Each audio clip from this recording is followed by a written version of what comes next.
এবার এসআইআর এর কাজের চাপে অসুস্থ AERO assistant electoral registration officer.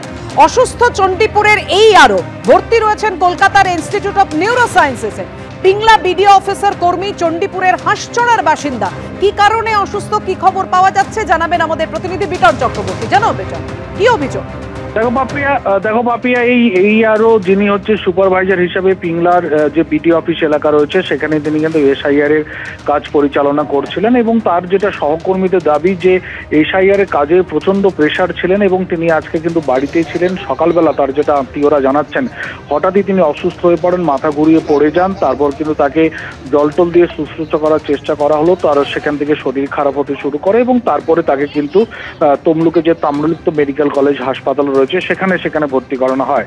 সেখানে প্রাথমিক চিকিৎসা দেওয়া হয়, কিন্তু সেই চিকিৎসকরা জানান যে তিনি অত্যন্ত সংকটজনক রয়েছেন এবং সেই জন্যই কিন্তু তাকে কলকাতার যে নিউরো সায়েন্স হাসপাতাল রয়েছে সেখানে স্থানান্তরিত করা হয়। এবং যেটা এই আরও সহকর্মীদের যেটা দাবি যে এসআইআর এর যে কাজের চাপ, সেই কাজের চাপেই কিন্তু তিনি অসুস্থ বোধ করছিলেন বেশ কয়েকদিন ধরে এবং তার সেই কাজের চাপের জন্যই কিন্তু তিনি অসুস্থ হয়ে পড়েন এবং তার কিন্তু ব্রেনে বেশ কিছু সমস্যা দেখা দেয় বলে তার সহকর্মীরা দাবি করেছেন। সেই জন্য বেটার ট্রিটমেন্টের জন্য তাকে কিন্তু কলকাতাতে নিউরো সায়েন্স হাসপাতালে সেখানে ভর্তি করানো হয়েছে। পাপিয়া, তুমি আমাদের সঙ্গে থাকো। কেমন আছেন এখন এই আরও অবশ্যই আপনাদেরকে জানাবো, কারণ তাকে কলকাতায় রেফার করা হয়েছে ইনস্টিটিউট অফ নিউরো সায়েন্সেসে, তিনি ভর্তি রয়েছেন। কিন্তু এই আরও সহকর্মীদের কি দাবি, পরিবার ঠিক কি অভিযোগ করছে, এবার রাখবো আপনাদের সাথে। হ্যাঁ, প্রেশার ছিল, একটু বিএলএর কাজ করছিল, ইলেকশনে প্রেশার ছিল, তারপরে এসে শুয়েছে আর কথা বলছে না। স্ট্রোক কি না আমরা তো কনফার্ম বলতে পারছি না, কোনো ডাক্তার যতক্ষণ না স্ট্রোক বলছে তো আমরা তো স্ট্রোক বলছি। এখন তো মানে উনি অবজার্ভ হয়ে আছে, ডাক্তারের আন্ডারে আছে। এখন প্রেশারটা তো সব কিছু সবাই সমান নিতে পারে না, সেটাও হতে পারে। টেনশন মানে কাজের টেনশন, এসআইআর কাজের টেনশন, তারপরে নিজে একটা জব করে তার একটা টেনশন। সকালে শুয়েছিল, মানে টয়লেটে গেছিলো, তারপরে এসেই এই হচ্ছে যে আর কোনো সাড়া নেই। হ্যাঁ, তারপর থেকে এই যে অসুস্থ হয়ে মাথায় জল টল দিয়ে এই হসপিটালে নিয়ে আসা হলো, ওখানে কথাই বলতে পারছে না, এরকম সমস্যা। কেন অসুস্থ হয়ে গেল হঠাৎ করে সেটা বলতে পারবো না, সেটা আমি তোর কাছে ছিলাম না, আমি এটা শুনেছি। হঠাৎ করে খুব টেনশানে ছিল, এটা জানি। কাজের প্রেশার খুব ছিল, এটাই। কাজের প্রেশার? ওই ও যে কাজ করে এসআইআর এর কাজের প্রেশার ছিল খুব। এসআইআর এর কাজের চাপে বিএলওরা অসুস্থ হয়ে পড়ছিলেন বলে অভিযোগ। আর এবার অভিযোগ উঠছে একজন এইআরও এসআইআর এর কাজের চাপে অসুস্থ হয়ে পড়েছেন। পিংলা বিডিও অফিসের এই কর্মীকে, বিবেকানন্দ পালকে কলকাতায় একটি হাসপাতালে ভর্তি করা হয়েছে। আমাদের প্রতিনিধি সত্যজিৎ বৈদ্য এই মুহূর্তে টেলিফোনে রয়েছেন। সত্যজিৎ, কেমন আছেন বিবেকানন্দ পাল?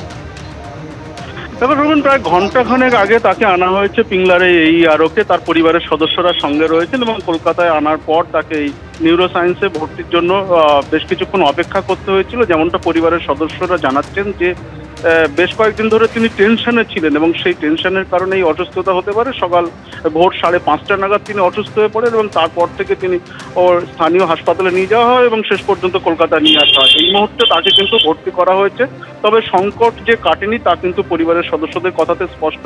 তো এই মুহূর্তে তিনি চিকিৎসাধীন রয়েছেন। হাসপাতাল পুরো বিষয়টা দেখছে। পরিবারের সদস্যরা এখনো পর্যন্ত যেমনটা জানাচ্ছেন যে টেনশনের কারণে এই অসুস্থতা হতে পারে, তবে সংকট এখনো কাটেনি। সত্যজিৎ, ধন্যবাদ।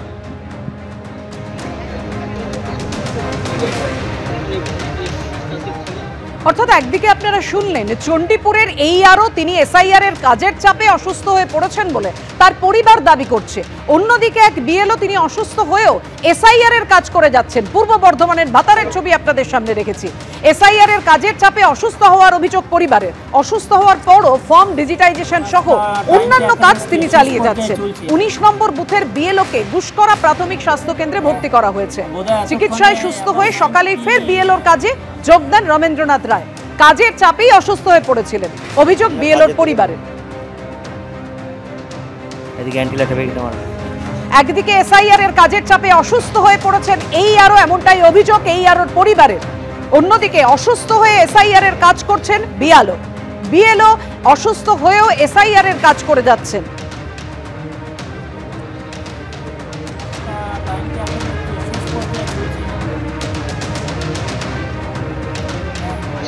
এতক্ষণে লাগবে না ওখানে।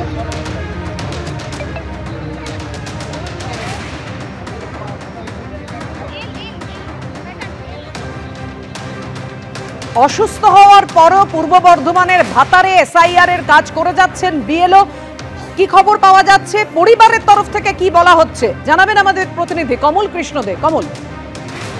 হ্যাঁ দেখো, যেটা হচ্ছে ঘটনা সেটা হচ্ছে ভাতারের 19 নম্বর বুথের হচ্ছে বিএলও রমেন্দ্রনাথ রায়। ইনি বেশ 1 মাস ধরেই কিন্তু এই এসআইআর এর কাজ করছেন বিএলও হিসেবে 19 নম্বর বুথে ভাতার বিধানসভায়।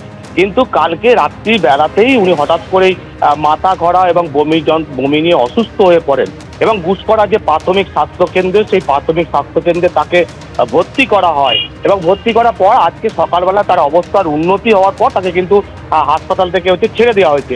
এবং এই ঘটনাটাই শুধু নয়, ইনি কাজের প্রতি দায়বদ্ধ সেটাই তিনি দেখাচ্ছেন এবং যখনই হাসপাতাল থেকে ছাড়া পেয়েছেন তিনি সঙ্গে সঙ্গে কিন্তু সেই তার যে বিএলও এলাকা সেই এলাকায় তিনি গেছেন এবং কাজ করা শুরু করেছেন এবং তিনি বলছেন যে এই কাজের প্রতি তিনি দায়বদ্ধ। তার একটা সমস্যা হচ্ছে, এটা ঠিকই, যেহেতু যে এলাকায় তিনি বিএলও হিসেবে কাজ করছেন সেই এলাকায় প্রচুর দরিদ্র মানুষ আছেন এবং আদিবাসী সমাজের মানুষ আছেন যারা সকাল বেলাতেই মাঠের কাজে কাজ করতে চলে যান এবং তার ফলে তাদের সাথে যোগাযোগ করতে গেলে তাকে সন্ধ্যে বেলাটাকেই বেছে নিতে হয় এবং বেছে নেওয়ার পর তাদের সাথে কাজ করার পর এনুমিনেশন ফর্ম দেওয়া নেওয়া করার পর তাকে বাড়িতে এসে দীর্ঘক্ষণ রাতে কাজ করতে হয় এবং এই রাতে কাজ করতে গিয়েও তার একটা মূলত যেটা সমস্যা হচ্ছে, যে এলাকায় তিনি থাকেন বা যে এলাকায় তিনি কাজ করছেন সেখানের যে নেটওয়ার্ক, মোবাইল নেটওয়ার্ক, সেই নেটওয়ার্ক কিন্তু 4G বা 5G নেটওয়ার্ক সবসময়ের জন্য অ্যাভেলেবেল নয়। তার ফলে তাকে 2G নেটওয়ার্কে দীর্ঘক্ষণ ভরসা করতে হয়, এরপরে তার ডিজিটাইজ করতেও একটা সমস্যা হচ্ছে। যদিও ব্লক প্রশাসনের পক্ষ থেকে তাকে হেল্পও করা হচ্ছে, কিন্তু তার ফলে তার একটা সাময়িক সমস্যা হয়েছিল, তিনি অসুস্থ হয়ে পড়েন রাত জেগে দীর্ঘদিন কাজ করার ফলে এবং তিনি কাজের প্রতি যে মানসিকতা, সেই মানসিকতা দেখিয়ে তিনি হাসপাতাল থেকে ছাড়া পাওয়ার পরই কিন্তু তিনি কাজে যোগদান করেছেন এবং সেই মানুষগুলোর কাছে এনুমিনেশন ফর্ম পৌঁছে দিয়ে এবং তাদের কাছে সেটা নিচ্ছেন। পাপিয়া, ধন্যবাদ তোমায়। একদিকে পূর্ব বর্ধমানের ভাতারে এসআইআর এর কাজের চাপে এক বিএলও অসুস্থ হয়ে পড়েন, কিন্তু অসুস্থ হওয়ার পরেও ডিজিটাইজেশন সহ অন্যান্য কাজ তিনি করছেন। এর পাশাপাশি কয়েকদিন আগেই আমরা দেখেছিলাম বাঁকুড়ায় বিশেষভাবে সক্ষম একজন বিএলও, তিনি তার কাজ সম্পূর্ণ করেছেন। অর্থাৎ কোথাও বিএলওরা অসুস্থ হয়ে পড়ছেন, কেউ হাসপাতালে ভর্তি হচ্ছেন, আবার কোথাও দেখা যাচ্ছে অসুস্থ বিএলওরাও তারা কাজ করে চলছেন। আজকে পূর্ব বর্ধমানের ভাতারে সুস্থ হয়েই বিএলওর কাজে যোগ দিয়েছেন এই বিএলও। অন্যদিকে বাঁকুড়ায় কয়েকদিন আগে বিশেষভাবে সক্ষম একজন বিএলওকে তার কাজ সম্পূর্ণ করতে দেখা গেছে।